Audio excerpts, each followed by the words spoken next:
Allez, regardez, Maestri, bah, ça y est, il commence déjà à coincer, c'est terminé. Il ne pourra plus l'attendre maintenant. Julien, il doit aller au bout, il ne peut plus attendre. Mirko Maestri, il va l'abandonner à son triste sort. Les pentes à 20% arrivent et Julien Alaphilippe s'envole à 11 km 500 du but. L'arrière du peloton avec Alex Baudin ici. Attaque de Julien. Et ça suit sur le trottoir. Avec un petit doute. Ouais, ça suit. C'est Piccolo, mais j'ai un petit Piccolo, ouais, c'est Piccolo et derrière c'est Baggioli, le Trek et le Trek. Ce serait Camp, non. En tout cas, on a profité là, des premiers pourcentages. Hein. Voilà. Il n'y aura pas là, sur cette ascension de passage à plus de 10%, mais c'est 4-5%, mais sur 3 bornes pour aller jusqu'à Civitanova Alta. Et ça se fait en plusieurs paliers. Vous allez voir, Narvaez qui suit. Et derrière, Peleo Sanchez, regardez, ça se relève hein, dans le peloton. Ah, je pense que c'est le dernier coureur qui est sorti, mais on n'a pas pu voir qui c'était. Jonathan Milan, il aimerait bien que ça se calme. Hein. Pourquoi pas passer tranquillement et revenir sur cette échappée pour disputer le sprint. Peleo Sanchez va se faire mal à la peau pour rentrer. Très costaud. Parce que pour rentrer là, il faut avoir la jambe. Ça va en faire du monde devant. Juan P. Lopez, c'est le plus dangereux au classement général. Et dans le deuxième groupe pour l'instant, on disait 16e du classement à 9 minutes 33. Et en fait, ils vont pas rentrer. Non, Julien, il ne veut pas que ça rentre. Julien, il veut pas que ça rentre. Il veut créer des cassures. Il veut pas que ça rentre derrière. Regardez, il repart. Est-ce que c'est la bonne tactique là de partir avec Maestri? Je suis pas sûr. Ça va rentrer. De toute façon, quoi qu'il arrive, je pense qu'il fait encore une erreur. Julien, à 126 km de l'arrivée. Le peloton, on a quand même la tendance, hein, même si certaines équipes relançaient, je crois que ça ne devrait pas rentrer. Regardons un peu, Julien. Ah ben non, ça continue. Hein. On a encore un demi-peloton qui vient de s'échapper du peloton là. Mais ça c'est sous l'impulsion de Walter qui avait pris les commandes du peloton. Il a fait la descente à fond et il a dû profiter de son élan pour monter cette rampe hein, qui paraît très raide. Je ne sais pas combien de pourcents ça fait exactement. Je pense 15-16 et je pense qu'il a dû monter au sprint. Julien qui a insisté avec Mirko Maestri. Par contre, si on a 20 coureurs devant, 20 derrière, ça ferait 40, ça va être un beau bazar. Hein, parce que là, souvent on dit quand il y a 20 coureurs, tu en as au moins 7 ou 8 qui ne roulent pas. Mais quand il y en a 40, alors je parlais tout à l'heure qu'il faisait peut-être une erreur. Bon, en fin de compte, si ça se regroupe, ça va se regarder. Et qui va vouloir aller les chercher? Qui va vouloir rouler pour aller les chercher? Le problème, c'est que tous ces groupes vont rester intercalés. Et ça va être un problème également pour les véhicules de course, hein, les véhicules des directeurs sportifs et qui pourront jamais vraiment remonter. C'est déjà en train de se passer. Là, ils ont pris 20 secondes d'avance. Hein, ça se regarde un petit peu dans ce groupe. Et puis l'avantage pour Julien, c'est que dans le groupe derrière, là, je ne sais pas si vous avez vu, il y en a énormément de Soudal. Regardez, Pozzo Vivo, Hirt qui se font, mais alors très mal pour revenir. Ils étaient dans le 3e groupe. Il va y avoir jonction. Il va y avoir jonction. Et là, c'est tout bon pour Julien et Mirko Maestri parce que ça va se regarder, ça va discuter, ça va tergiverser probablement dans ce groupe. Mais la route est longue. Mais la route est longue, hein, 116 km à parcourir. Maestri, il a du mal. C'est déjà difficile. Martyrisé par Julien Alaphilippe là. Qu'est-ce qu'il nous fait, Julien? Il veut partir seul? Il veut faire une échappée à la Pogacar, il veut nous faire un coup à la Van Der Poel, se rappeler qu'il fait partie des grands du cyclisme, l'ancien double champion du monde.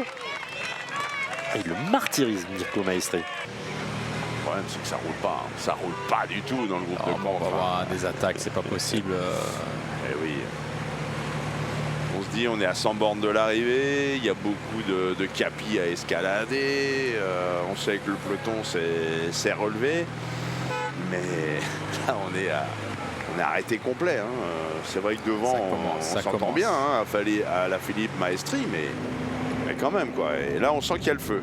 Voilà, Narvaez va essayer de redonner un peu d'élan. Pozzo Vivo, Juan P. Lopez qui sont devant, peut-être pour gagner l'étape, mais surtout pour remonter au classement général, eh bien, sont obligés de rouler. Ils savent aussi hein, que Keplinger est en train de rouler en tête de peloton. Donc il faut redonner un peu de dynamisme à ce peloton.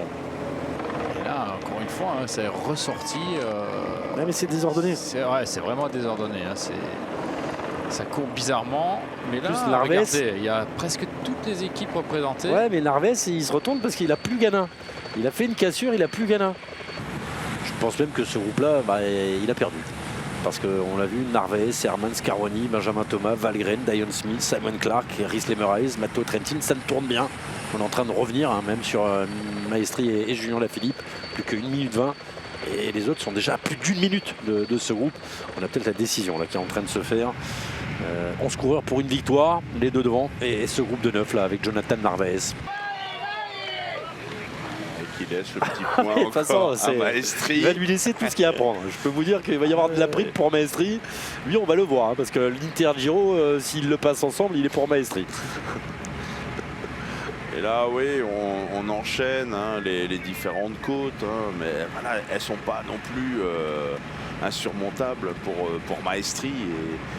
Et voilà, et là on a une belle transition encore d'une petite dizaine de kilomètres avec du plat, des faux plats descendants avant d'aller chercher Ostra, où il y aura un autre grimpeur qui sera beaucoup plus compliqué à mon avis pour Maestri. Hein. Là on vient d'escalader Monzano qui était long mais pas très pentu. Par contre Ostra c'est 1 km après 9% de moyenne, c'est un mur. On a eu tout à l'heure le mur de Recanati, on aura le mur d'Ostra. Je pensais que le duo tête, Maestri et Philippe allait perdre pas mal de temps hein, dans ce mur. Rien du tout. Que derrière, depuis pas d'attaque. Ouais, tout à l'heure, ils étaient à 1 heure, on s'est dit ça va rentrer, regardez. Ouais, mais Maestri, je pensais qu'il allait complètement exploser. Pas du tout, il est encore là. Derrière, on monte au train. Regardez, là c'est... Bon. Julien est obligé un petit peu d'accélérer, hein, quitte à faire mal à Maestri. Mais il faut garder quand même cette avance d'1 minute. Elle est loin d'être confortable alors qu'on arrive chez Michele Scarponi. On va voir Julien peut-être encourager Maestri. Allez, accroche-toi petit, allez, j'ai encore besoin de toi. Ouais, il l'attend, on le voit bien. Encore 10 km là vraiment de transition. 10 km plus à l'avantage du groupe Narvaez, Herman, Scaroni, Thomas, Valgren, Dion Smith, Clark, Lemerhuyse pour Julien et Mirko.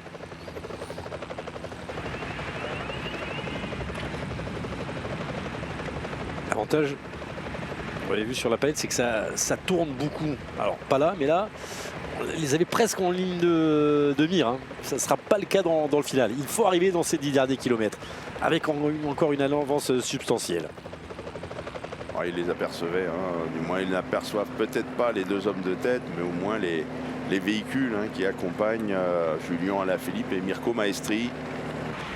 Et on voit les encouragements de Geert Van Bont. Là c'est que des encouragements, il n'y a pas de tactique, hein. On est en train de lui parler aux tripes à Julien. Ah oui, il faut trouver les bons mots, hein. Il ne faut pas mentir, il faut expliquer la chose. Hein. De toute façon, Julien, il le sait. Hein. Il le sait que le but, c'est d'arriver avec au moins 45 secondes, 30 secondes au pied de la dernière montée. Et après, ça va être au caractère. Hein. Ça va être, il va falloir s'arracher jusqu'au sommet. Ça serre les chaussures, en tout cas. Si ça rentre, Julien, il a perdu. Il ne pourra pas s'accrocher. S'il bascule, possibilité. S'il bascule avec les meilleurs, après, dans un sprint à 3 ou 4, car à mon avis, ils ne seront pas tous là, il pourra avoir ses chances. Après, face à Narvaez, face à Quinten Herman, ce serait plus dur. Allez, on y arrive. La dernière difficulté du jour. Il restera 10 bornes. 10 bornes, un peu de descente. Une arrivée très technique à Fano. C'est le moment pour Julien Alaphilippe et Mirko Maestri. On va attaquer ce dernier radar avec 43 secondes à peine d'avance. C'est mince, c'est ténu comme avance. Allez, on y est au pied. Voilà, on y est, et d'entrée, hein, on va avoir 500 mètres à 8% dans ce Monte Giove. On ferme les ordis, on jette les notes, voilà, et on suit le final. C'est parti. Voilà, là, vous avez 500 mètres à 8%.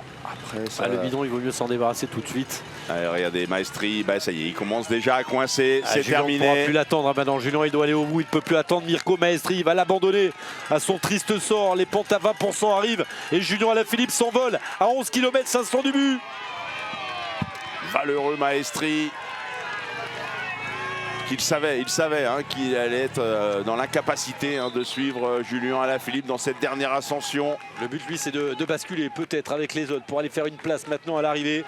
Julien a lancé vers son destin. Ouais, pour Julien, hein, il y a une première ligne au sommet de cette montée. Hein. Il doit considérer ça comme une première arrivée. Et derrière, ça bouge. Et tout de suite, on s'en doutait, avec Valgren et Narvaez qui va y aller. C'est terminé pour Diane Smith, c'est compliqué pour Rhys Lemorize. Simon Clark, il se bat au cours de la formation Israël, mais lui aussi un peu en difficulté, tout comme Benjamin Thomas dans les forts pourcentages. Il n'a pas pu anticiper, hein, Benjamin Thomas. Et Hermans revient. C'est bien, il faudrait que ça se regarde un peu là, voilà. Narvaez qui repasse. On n'a rien repris, hein. On a repris 2 ou 3 secondes seulement, hein, suite à l'accélération de Valgren. Il fait une grosse montée, hein, Julien Alaphilippe. Presque un an sans victoire pour Julien Alaphilippe. Il a encore 47 secondes d'avance et ça se regarde, c'est très bien ça. Il y a Simon Clark qui arrive à rentrer alors qu'il avait été lâché par l'accélération de Valgren. Allez, Valgren, il faut qu'il se débarrasse de Quinten Hermans. Il faut qu'il se débarrasse de Narvaez, qui sont deux coureurs beaucoup plus rapides que le coureur de la formation IF. Mais il n'y arrive pas. Valgren, il fait une grosse impression. Hein. Ouais, il y en a un qui fait quand même une grosse impression aussi, c'est Scaroni. Hein. Et il arrive à suivre tout ce qui bouge. Et voici le moment tant attendu, ces passages à 20% avec les tifosi. Allez, au caractère, on y va. Il est très supporté en Italie, on l'entend. Hein. Il est supporté partout, il est devenu champion du monde en Italie sur le circuit d'Imola. C'est le plus dur. Après, il y a une petite descente et c'est un faux plat qui va nous amener au sommet du grimpeur. Il a fait le plus dur. On a repris déjà Mirko Maestri. Avec le contre maintenant de Quinten Hermans, Jonathan Narvaez, Valgren juste derrière avec son casque rose, Scaroni qui s'accroche. Que c'est dur, hein, pour Maestri qui espérait basculer au moins avec la contre-attaque. Ça revient fort, hein, derrière on déclenchera le chrono. Jackie a bien entendu fait un pointage au sommet. Il y avait 47 secondes tout à l'heure, on nous annonce 40 secondes maintenant pour Julien Alaphilippe, Narvaez et Hermans qui se détachent.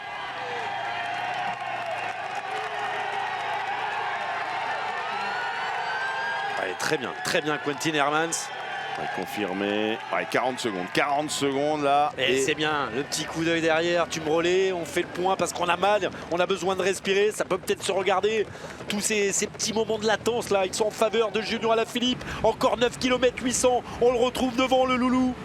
Ouais, il est à 500 mètres du sommet. Et là, ça va descendre encore pendant 100 mètres. Ça va remonter pendant 200 ou 300 mètres. Et ensuite, on va plonger. Il va plonger vers Fano. Il va falloir qu'il fasse parler sa technique maintenant, Julien Alaphilippe. Il va falloir prendre tous les risques dans cette descente. Et il demande des renseignements. Il veut savoir ce qui se passe derrière. Des écarts. Il veut des écarts. Il veut savoir qui est derrière. Il n'a jamais été aussi proche, hein, de sa rédemption, Julien Alaphilippe. Elle est là, cette victoire, au bout de cette route, en direction de Fano. C'est des routes qui sont à son avantage. Lui qui est très technique, très rapide. 600 mètres d'avance. Ils sont passés à 7 km du but. Il faudrait vraiment un incident mécanique, hein, non, pour Julien Alaphilippe. Mais là, on ne peut pas. Dans une grande partie de descente, on a encore 1,5 km de descente. Après, sur le plat, c'est impossible de reprendre 30 secondes. Il n'y a qu'un incident mécanique qui pourrait changer la donne. Vous êtes en train de nous dire que c'est fait pour Julien Alaphilippe là, Jackie, 36 secondes avec le nombre de virages. Et Julien, il reprend du temps dans chaque virage. Hein. Regardez ici, ils sont assez prudents. 6 secondes par kilomètre, c'est pas possible. Il faudrait vraiment qu'il ait un incident ou pris de crampes. Donnez pas de fausse joie, hein, parce que Marion écoute. Hein. Il y a Nino là qui écoute devant la télé. Hein. Papa va peut-être gagner, Nino. La flamme rouge, il aura peut-être même l'occasion de se refaire le film de ces mauvaises années, de ces mois pourris, de tout ce qu'il a subi, des erreurs qu'il a commises également, il le sait, Julien.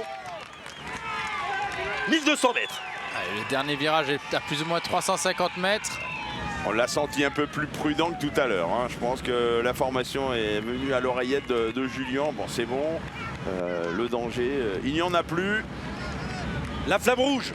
Julien Alaphilippe qui va devenir dans quelques instants le 109e coureur de l'histoire à remporter une étape sur chaque grand tour. Ça compte aussi dans une statistique. Il y a longtemps que j'avais pas été tendu comme ça, les amis. Mais on a tellement rêvé de ce moment. Il en a tellement rêvé. Il a tellement bossé pour ça. Il va bientôt faire un signe à la caméra. Il est conscient de son succès, ça y est, il profite. Des doutes, des années de doutes, des années à se demander s'il reviendrait au firmament du cyclisme international. 11 mois, 11 jours qu'il n'avait plus levé les bras. 346 jours de doute. Mais les héros ne meurent jamais. Et c'est un héros, Julien Alaphilippe, un héros du sport français, un héros du cyclisme. Il en fait rêver des gamins. Juju, elle est pour lui la victoire. Nino, papa va gagner aujourd'hui. Elle est pour toi, celle-là aussi, Nino. Julien Alaphilippe va aller chercher pas sa plus grande victoire, mais une victoire qui va vouloir dire beaucoup de choses pour lui. Il s'impose sur le Giro, il fait le triplé sur les 3 grands tours, il devient le 47e français à lever les bras sur le Tour d'Italie. Julien Alaphilippe s'impose, je vous le disais, les héros ne meurent jamais. Il aurait été très fort aujourd'hui, il aura su également bien utiliser Mirko Maestri, on va l'associer à la victoire également, le coureur de la Polti-Cometa qui malheureusement pour lui n'ira pas chercher la 2e place. Il était fort, il a bien maîtrisé son sujet sans jamais s'affoler. Il nous a fait all-in, all-in aujourd'hui. Ah, il a tout posé sur le vélo. La 2e place, eh ben finalement elle sera pour Narvaez, Jonathan Narvaez qui va aller chercher une 2e place. Savoure Julien, elle est pour toi celle-là, tu la dois à personne. Bravo champion.